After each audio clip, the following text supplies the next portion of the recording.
तो question number 11 पे आ जाते हैं हम, एक्सरसाइज 8.1 के। क्या बोल रहे हैं वो, state whether the following statements are true और false and justify your answer. तो जो स्टेटमेंट दे रखे हैं उन्होंने 5, वो सारों का बताना है हमें, ट्रू है या फॉल्स है, और जस्टिफाई करना है, ठीक है। तो पहले स्टेटमेंट से चालू करते हैं। The value of tan a is always less than 1। मतलब जो tan a होता है उसकी वैल्यू हमेशा 1 से कम होती है, ऐसा ये बोल रहे हैं। तो सबसे पहले कोई एक ट्रायंगल ले लेते हैं रैंडम सा, ठीक है। ABC बोल देते हैं इस ट्रायंगल को, बी पे राइट एंगल है, ठीक है। तो सबसे पहले लेते हैं tan A, क्या हो जाएगा हमारा, एंगल A के हिसाब से BC है हमारी अपोजिट साइड और AB है हमारा एडजेसेंट साइड। तो tan A होता है हमारा opposite side by adjacent side, ठीक है। तो अपोजिट साइड हो गया BC और ये हो गया AB एडजेसेंट साइड, ठीक है।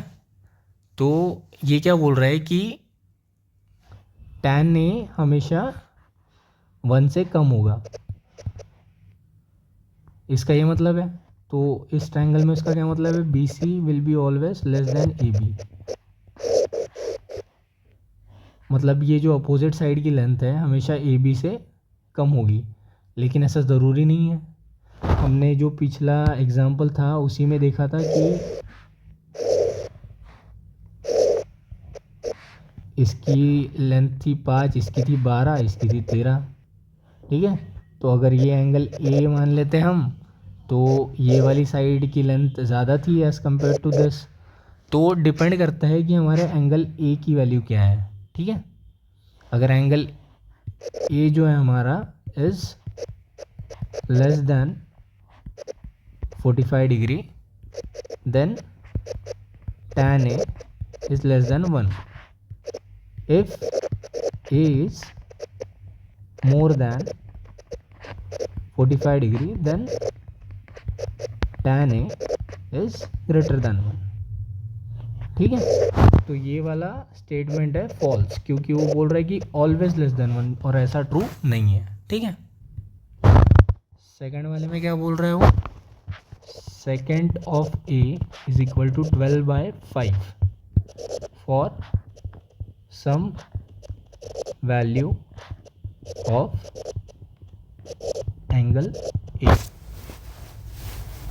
तो सबसे पहले वापस से ट्रायंगल बना लेते ABC।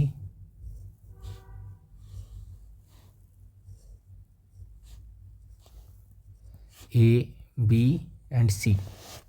सो सेकेंड A, तो एंगल A के हिसाब से BC will be your opposite side and AB will be your adjacent side, and second A is one by cosine of A, ठीक है। और 1/कोसाइन ऑफ, और कोसाइन ऑफ A होता है हमारा adjacent side by hypotenuse side,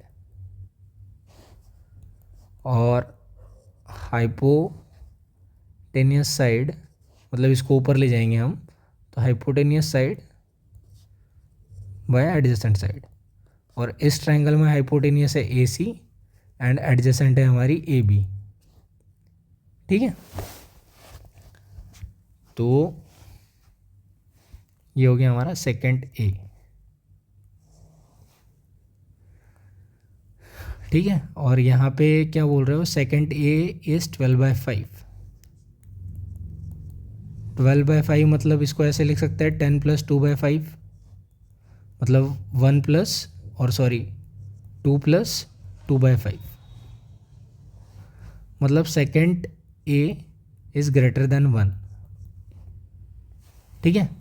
मतलब इस क्वेश्चन का ये मतलब है कि जो सेकेंड A की वैल्यू है वो 1 से ज़्यादा हो सकती है क्या, बिल्कुल हो सकती है। क्यों हो सकती है, क्योंकि ये जो AC है आपका, it will be always greater than other 2 sides of triangle, मतलब ये ए सी आपका हाइपोटेनियस है और हमें पता है ए सी स्क्वायर होता है A B square plus B C square, तो ए सी होता है हमारा under root A B square plus B C square, ठीक है। तो ए सी की वैल्यू हमेशा मतलब इन दोनों साइड से, मतलब अगर ये दोनों साइड ले ले और ए सी ले ले तो ए सी हमेशा बड़ा रहेगा, तो यहाँ पे जो एडजेसेंट साइड है वो हमेशा छोटी रहेगी as compare to A C. तो सेकेंड ए की वैल्यू ग्रेटर देन 1 पॉसिबल है for some value of angle A, मतलब कोई भी एक जनरल एंगल ले लेंगे तो भी सेकेंड ए की वैल्यू ग्रेटर देन 1 आएगी, इसका ये मतलब है। तो ये इसको बोलेंगे ट्रू, ठीक है। थर्ड है कि cosine A is the abbreviation use for cosecant of angle है, तो ये गलत है। Cos A is abbreviation for cosine of angle A, cosecant के लिए कोसेक ऑफ ए बोलते हैं, ठीक है। तो दिस इज फॉल्स। और फोर्थ है हमारा cot A is the product of cot and A, तो ये भी गलत है क्योंकि cot A is cotangent of angle है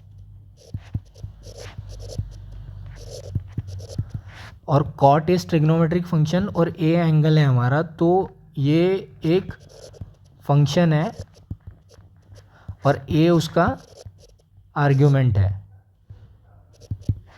ठीक है।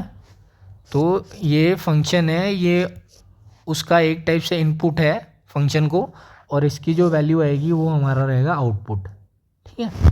तो cot A is not a product of cot into A, तो इट इज़ ऑल्सो फॉल्स। आखिरी क्वेश्चन पे आते हैं।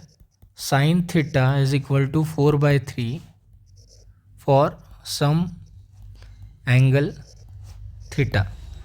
तो 4/3 का मतलब है इज इक्वल टू 3 + 1/3, मतलब 1 + 1/3, मतलब sign theta is greater than 1 for any theta, मतलब फॉर सम थीटा, मतलब किसी थीटा के लिए साइन थीटा की वैल्यू ग्रेटर देन 1 पॉसिबल है क्या।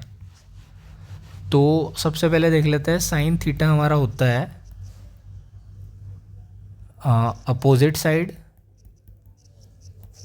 बाय हाइपोटेनियस साइड, और सेम क्वेश्चन में हमने देखा था कि हाइपोटेनियस साइड हमेशा ग्रेटर देन रिमेनिंग 2 साइड्स। तो साइन थीटा के केस में डिनोमिनेटर ग्रेटर देन न्यूमरेटर, और ये ऑलवेज वाला केस है, मतलब हमेशा डिनोमिनेटर न्यूमरेटर से बड़ा रहेगा।